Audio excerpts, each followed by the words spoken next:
السلام عليكم واهلا بكم طلبة وطالبات الصف الاول الاعدادي في فيديو جديد من فيديوهات قناة بوابة العلوم. طبعا يا سنة اولى النهاردة باذن الله الفيديو هيكون عبارة عن حل امتحان متوقع، امتحان اخر السنة عام 2024. يلا بينا مع بعض نبتدي حل الامتحان.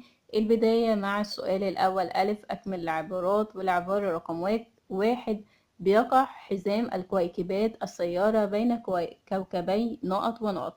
طبعا الحزام ده بيكون موجود بين كوكب المريخ وكمان كوكب المشتري. أما بقى العبارة اللي بعدها: بيدخل المغناطيس الكهربي في عمل الكثير من الأجهزة منها نقط ونقط. منها طبعا الجرس الكهربي، وكمان من الأجهزة اللي بيخش فيها المغناطيس الكهربي هو الأوناش الكهربية، يعني نكتب كده الأوناش الكهربية. أما بقى العبارة اللي بعدها رقم 3: الرابطة في جزيء الأكسجين نقط. طبعا بتكون تساهمية ثنائية. أما بقى في جزيء الكلوريد كلوريد الصوديوم بتكون نقط. طبعا دي بتكون رابطة أيونية. أما بقى رقم 4 معانا آخر عبارة: حركة كل من القطار والدراجة من أمثلة الحركة نقط. طبعا دي بتكون الحركة الانتقالية. كده نكون انتهينا من حل ألف. دلوقتي بقى ننتقل لب، وب بعنوان: من الشكل المقابل أجب عما يلي. ما الذي يمثله الشكل؟ طبعا الشكل ده بيمثل طبقات الأرض، فنكتب كده رقم 1 طبقات الأرض. أما بقى رقم 2: استبدل الأرقام بالبيانات المناسبة. يعني عايزني أكتب قدام كل رقم البيانات الخاصة بيه. طبعا رقم 1 معانا ده القشرة الأرضية، فنكتب كده القشرة الأرضية. أما بقى رقم 2 معانا فده بيكون الوشاح. أما بقى رقم 3 فطبعا ده اللب الخارجي.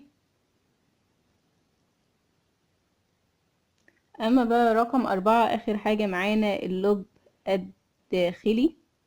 كده بالشكل ده احنا نكون انتهينا من حل ب. دلوقتي بقى ننتقل لجيم، وجيم بعنوان: اذكر اسم الملوث الكيميائي اللي بيسبب الأضرار الآتية.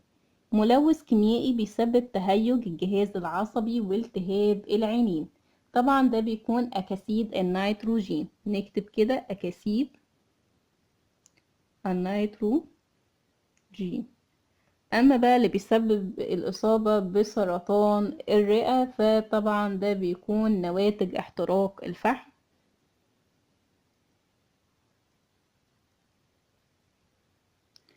وكمان الألياف السلوزية كالورق والسجائر.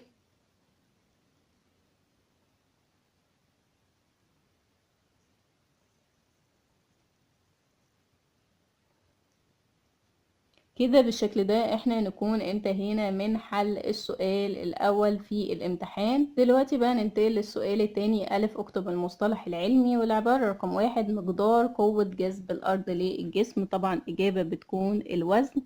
رقم 2: المجرة بينتمي إليها مجموعتنا الشمسية. طبعا مجرة درب التبانة، أو ممكن حد تاني يكتب أو إجابة تانية الطريق اللبني. خلونا نكتبها احنا بين قوسين كده الطريق اللبني. أما بقى رقم 3: عناصر صلبة لها بريق معدني قابلة للطرق والسحب. طبعا دي بتكون الفلزات. رقم 4: مواد بتتفكك في الماء وبتعطي أيونات الهيدروجين الموجبة. طبعا دي بتكون الأحماض. أما بقى 5: الحركة اللي بتتكرر بانتظام على فترات زمنية متساوية. طبعا بتكون الحركة الدورية. أما بقى رقم 6: مجموعة من الرموز والصيغ الكيميائية اللي بتعبر عن المواد المتفاعلة والمواد الناتجة وشروط التفاعل إن وجد. طبعا دي بتكون المعادلة الكيميائية الرمزية.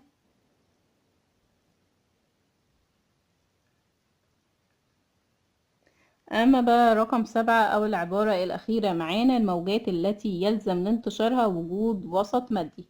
طبعا دي بتكون الموجات الميكانيكية.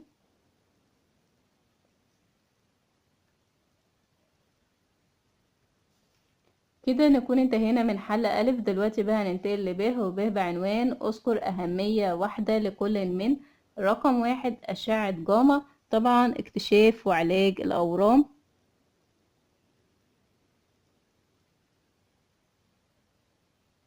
أما بقى رقم 2 حزام الأمان بالسيارة وكمان الطائرة، طبعا إجابة هتكون استخدام حزام الأمان وسيلة أمان بتستخدم لحماية الركاب من الاندفاع للأمام عند التوقف المفاجئ للسيارة أو الطيارة.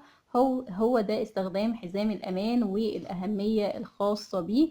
أما بقى جيم في السؤال معانا، إذا كانت كتلة جسم 20 كيلو جرام عند خط الاستواء، فوجد كتلة هذا الجسم عند القطبين ووزن الجسم عند خط الاستواء، علما بأن عجلة الجاذبية الأرضية عند خط الاستواء 9.8. تعالوا بينا كده نمسك المسألة وجزء جزء نجاوب عليه. أول حاجة هو مديني الكتلة وطالب مني كتلة الجسم عند القطبين. هو مديني الكتلة عند خط الاستواء، وطبعا احنا عارفين ان كتلة الجسم ثابتة ما بتتغيرش، يعني معنى كده كتلة هذا الجسم عند القطبين تساوي كتلته عند خط الاستواء تساوي 20 كيلو جرام. كده احنا حلينا الجزء الأول من المسألة. تعالوا نحل الجزء التاني بقى. الجزء التاني عايز وزن الجسم عند خط الاستواء. طبعا وزن الجسم، تعالوا بينا نكتب القانون.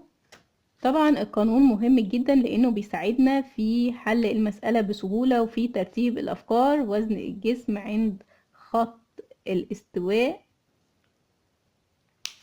يساوي طبعا كتلة الجسم في عجلة الجاذبية، طبعا بيساوي الكتلة هي 20 في عجلة الجاذبية 9.8.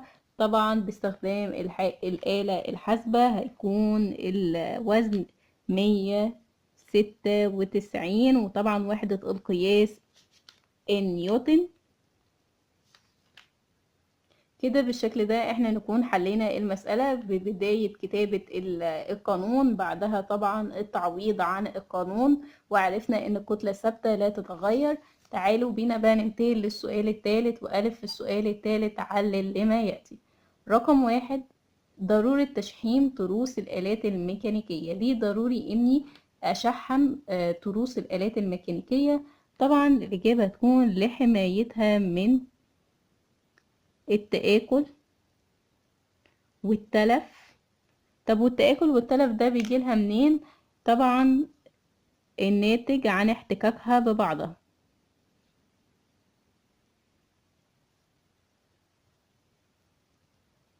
اما بقى رقم 2 علل بتصنع بعض الاسلاك الكهربائية من الألمنيوم. طبعا الإجابة هتكون لأنه جيد التوصيل للكهرباء. اما بقى السؤال اللي بعده رقم 3 علل لا نسمع صوت الانفجارات الشمسية اللي بتحدث في الشمس. طبعا إجابة هتكون طبعا لأن الصوت بيكون موجات ميكانيكية لا يمكنها الانتقال في الفراغ بين الشمس والأرض. ده اللي بيعلل ليه ما بنسمعش الانفجارات اللي بتحدث في الشمس.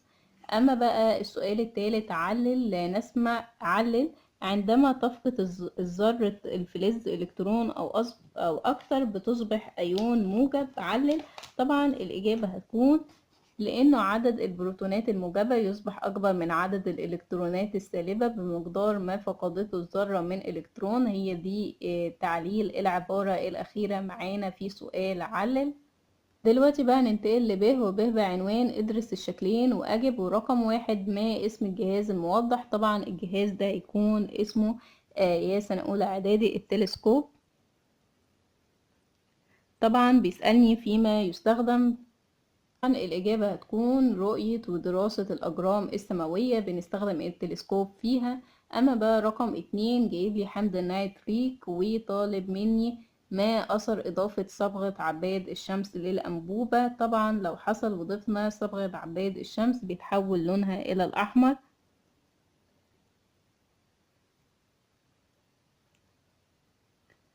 اما بقى رقم 2 فطالب مني ان انا اكتب الصيغة الكيميائية للمركب الموجود في الانبوبة، يعني عايزني اكتب الصيغة الكيميائية لحمض النيتريك. فطبعا الصيغة الكيميائية الخاصة ب HNO3. كده بالشكل ده احنا نكون انتهينا من ب. دلوقتي بقى ننتقل لحل ج في السؤال الثالث. ج بعنوان ضع علامة صح أمام العبارة الصحيحة وخطأ أمام العبارة الخطأ. واحد، يكمل مذنب هالي دورته حول الشمس كل 60 عام. طبعا عبارة خطأ لأنه بيكمل دورته كل 76 عام. العبارة اللي بعدها جميع العناصر اللافلزية الصلبة ما عدا الزئبق. طبعا العبارة دي بتكون خطأ لأنه أصلا الزئبق ده عنصر فلزي، فكده نحط علامة خطأ. رقم 3، بيحتوي اللب الداخلي للأرض على عنصري الحديد والنيكل. طبعا دي بتكون عبارة صح، والعبارة دي بتتكرر في نماذج امتحانات كتير ناخد بالنا منها يا سنة أولى. أما بقى العبارة رقم 4، بتستخدم القوة النووية الضعيفة في الأغراض العسكرية. طبعا دي بتكون عبارة خطأ. بيقوم الموتور بتحويل الطاقة الكهربية لطاقة ميكانيكية. طبعا عبارة صح.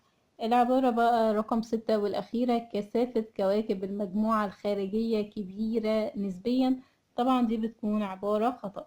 تعالوا بينا دلوقتي ننتقل للسؤال الرابع. ألف، اختر إجابة الصحيحة. رقم 1، بتحتل الأرض في المجموعة الشمسية المركز نقط تصاعديا من حيث الحجم. ناخد بالنا من حيث الحجم وليس من حيث القرب أو البعد عن الشمس. طبعا من حيث الحجم فكوكب الأرض هو الرابع الكواكب، ده لو رتبناهم تصاعديا. أما بقى رقم 2، الصيغة الكيميائية لمركب نيتريت الصوديوم هي نقط. طبعا الصيغة هتكون هي NaNO2. أما بقى رقم 3، كل مما يأتي موجات كهرومغناطيسية ما عدا نقط. طبعا إجابة هتكون ما عدا موجات الصوت. أما بقى عبارة رقم 4، من أمثلة القوة داخل الأنظمة الحية. طبعا إجابة هتكون هي النبض. أما 5 بقى، بيعرف ملح كبريتات النحاس المائية باسم ملح نقط.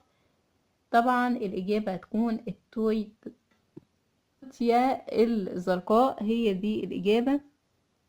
أما بقى العبارة 6، غاز نقط بيخفف من تأثير غاز الأكسجين في عملية الاحتراق. طبعا بيكون غاز النيتروجين. انتهينا من حل ألف في السؤال الرابع. دلوقتي بقى ننتقل لب، وب بعنوان ما النتائج المترتبة على رقم 1، انعدام الجاذبية الأرضية. لو الجاذبية الأرضية ما بقتش موجودة، ايه اللي هيترتب على ذلك؟ طبعا إجابة هتكون هي لن تحتفظ الأرض بغلافها الجوي، ولن يستقر غلاف المائي في مكانه، وبتتحرك جميع الأجسام بشكل عشوائي مما يصعب استمرار الحياة. هي دي إجابة العبارة الأولى. أما بقى العبارة الثانية، ما النتائج المترتبة على احتكاك الشهب بالغلاف الجوي؟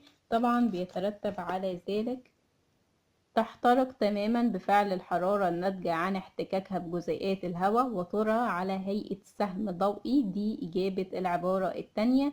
أما بقى العبارة الثالثة والأخيرة معانا، ما النتائج المترتبة على انخفاض درجة حرارة اللافا على سطح الأرض بسرعة؟ طبعا بتتكون صخور نارية بركانية. هي دي الإجابة يا سنة أولى. أما بقى جيم في السؤال معانا، كاتب لي تفاعل او كاتب لي معادلة كيميائية، وطالب مني ان انا اكتب ايه نوع التفاعل. طبعا تفاعل الكربون مع غاز الاكسجين ده بيكون تفاعل اتحاد مباشر لعنصر لا فلزي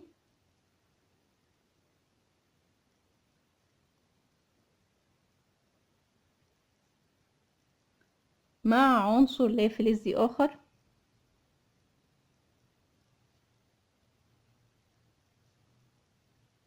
اما رقم 2 بقى، ما اهمية هذا الغاز الناتج؟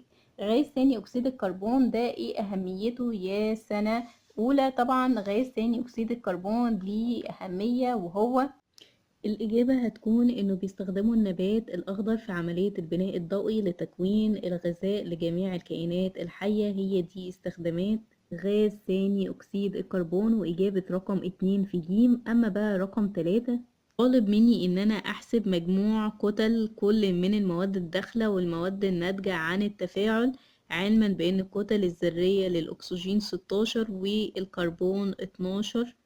طبعا هنكتب المعادلة بالشكل ده: الكربون زائد الأكسجين طبعا بالحرارة هيكونوا ثاني أكسيد الكربون. نبتدي بقى نعوض عن كل عنصر بالقيمة، قيمة الكتل الذرية. أول حاجة طبعا معانا مجموع الكتل المتفاعلة، طبعا 12 زائد 16 في 2 فهيطلع 44 جرام. ومجموع الكتل الناتجة برضو هتكون 12 اللي هو الكتل الذرية الخاصة الكربون زائد 16 في 2 الكتل الذرية الخاصة بالأكسجين، هيطلع برضو الناتج 44 جرام.